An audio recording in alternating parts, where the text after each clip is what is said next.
México subordinado. La subordinación en la etapa neoliberal. Séptima parte. Grandes logros del liberalismo social. Adeudo. Privatizaciones. Modernización educativa. Tratado del libre comercio e hidrocarburos. Entrega del sistema bancario. Sección 22. Esta es una obra del maestro Héctor Alejandro Mora Gallardo. Colofón. En ruta hacia el primer mundo. Tampoco una partida presupuestaria concedida de manera inédita al Poder Ejecutivo contribuía a favorecer al gasto público, sino más bien lo contrario, favorecía al mandón. Erogaciones no sectorizables, para gasto exclusivo y discreto del Poder Ejecutivo en cifra de 26,000 millones de nuevos pesos para el año fiscal del 93, alcanzando casi la tercera parte del presupuesto nacional de ese año. Demasiado dinero a la disposición personal del presidente, dinero a manejar a su entera discreción, gran chance de practicar el deporte predilecto del político mexicano, el ejercicio del cleptómano que los tiene en el servicio público. Escandalosa cifra manejada como erogaciones no sectorizables, así referida en el lenguaje oficioso que emplea tecnicismos para encubrir tal aberración presupuestaria, viniendo a representar el 29.13% del presupuesto de egresos del Poder Ejecutivo, muy por encima del conferido a la mayor parte de las secretarías de Estado, incluso mayor que el destinado a la Secretaría de Educación, cuyo monto en ese año alcanzaba 21,000 millones de pesos, para contabilizar el 23.76% del total, inferior a los de la que sería conocida como partida secreta de oscura utilidad. Sin duda, la familia Salinas resultó beneficiaria. Partida no fiscalizable es igual a seguro desfalco del arca pública. La función administrativa neoliberal se desvivía por detener la inflación galopante de los 80, disminuyendo el gasto, afectando el impulso productivo, quedando desamparadas las pequeñas y medianas empresas, afectadas también por la carencia de créditos accesibles, de lo que se sigue el quebradero y cierre de cientos de estas empresas netamente nacionales, otorgantes el mayor empleo. Pero el dilema de la contradicción capitalista exigía sacrificar crecimientos, empleos y salarios para mantener las ganancias del gran capital máxime ante la apertura del exterior. En el Salinato también se inauguró el país maravilloso de la modernidad, edificada año con año, procedimiento a procedimiento de la administración pro propiedad privada, algo así como Wonderlandia, construida con cifras del Ministerio de la Abundancia, versión Walt Disney Productions. Era el caso de que Salinas, a 1 de noviembre de 1993, hacía cuentas alegres en su quinto informe, proclamando a quien quisiera creerle que la pobreza durante su mandato se había reducido en un 8.7%. Sí, en Los Pinos y en las televisoras comerciales asentía. Un rosario de cuentas positivas, números favorables. Los pobres cada vez menos y los que quedan están bien atendidos por Pronasol. La inflación, el gran logro del sexenio, disminuida del 200% a menos del 10%. Con todo el empeño de este prioritario objetivo marcado en el catecismo neoliberal.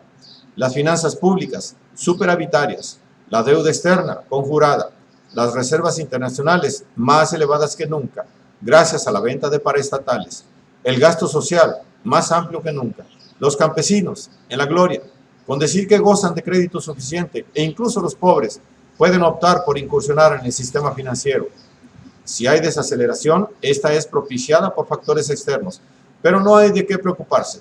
Esta es causada por un ajuste pasajero. El crecimiento será continuo. Aquella apoteótica macroeconomía era calificada de ser el mejor de los mundos posibles por el columnista de Proceso Juan José Hinojosa. Pero habría que reparar en dos factores esenciales. Uno, unas son las cuentas alegres que no revelan lo que en la economía popular acaece. Y dos, la proyección a futuro de mejoría continua no estaba garantizada, sino que 2, 3 años de crecimiento moderado y con menor inflación representaban la cresta del desarrollo que podía alcanzar la economía neoliberal.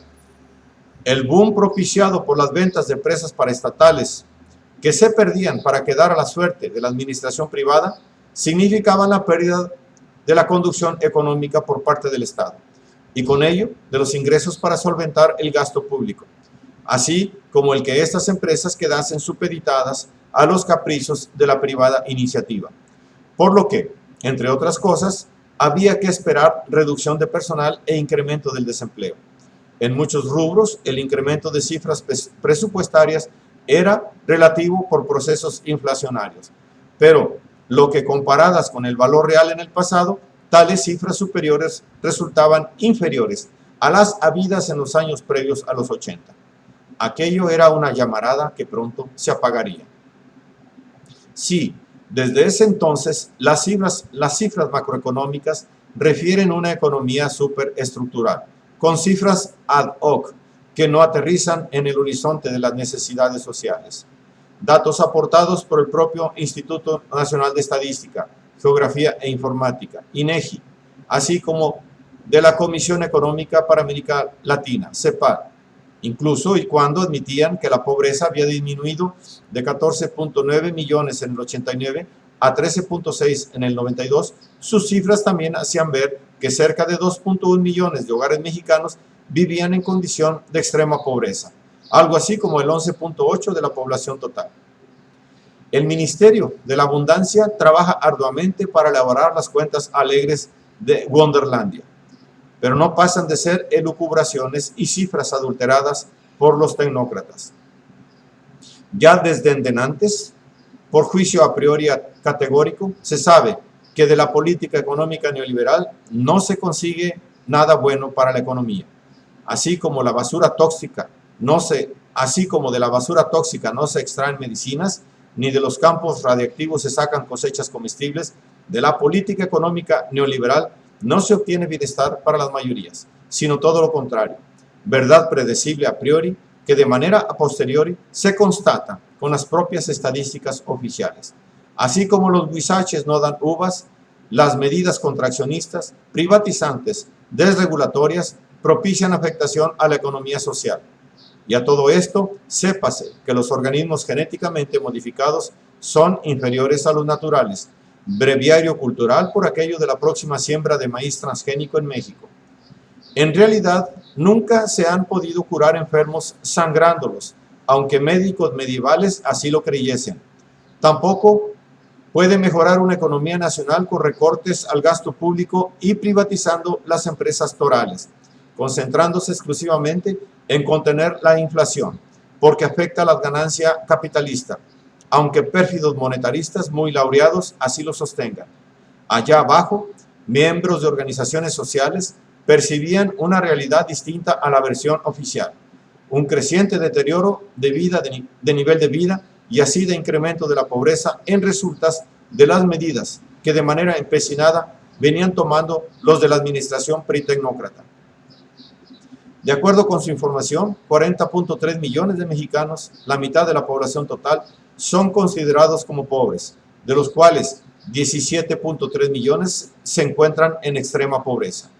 Si las cifras presentadas por Salinas en su informe resultan inverosímiles, dada la tendencia neoliberal, tenían mayor veracidad las proporcionadas por las organizaciones sociales, acorde con la realidad concreta y no con la realidad virtual. Las consecuencias de la causalidad neoliberal, el que se constatase que los únicos salarios que se habían recuperado en los últimos años fuesen los de ejecutivos, tanto en el sector público como en el privado, eran datos fehacientes de los efectos alcanzados tras de ya una década de neoliberalismo.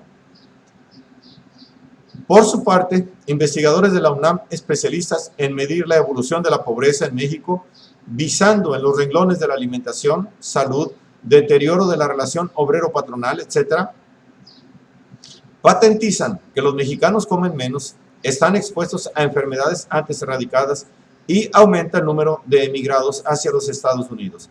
¿Sería esto a consecuencia de la política económica neoliberal decimonónicamente seguida por los tecnócratas?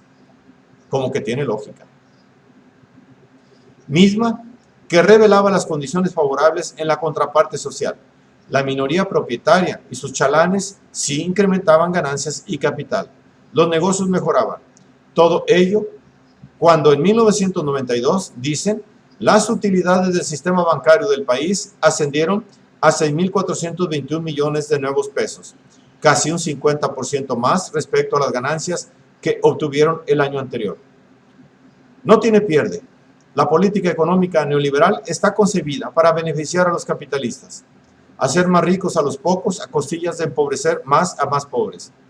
Solo los ilusos se pueden creer que la política económica neoliberal se esfuerza por mejorar la economía popular. Entre su inconsciente y su consciente colectivo, entre creerse los que les conviene y lo que supuestamente pudiera ser, los indoctrinados tecnócratas y tamitas con posgrado en Harvard, Yale, Chicago o de perdido Stanford, hacen cuentas alegres y dicen por enésima vez que las reformas estructurales proyectan al país a un mejor desarrollo, por lo que en 1993 ya se estaba en ruta hacia el primer mundo.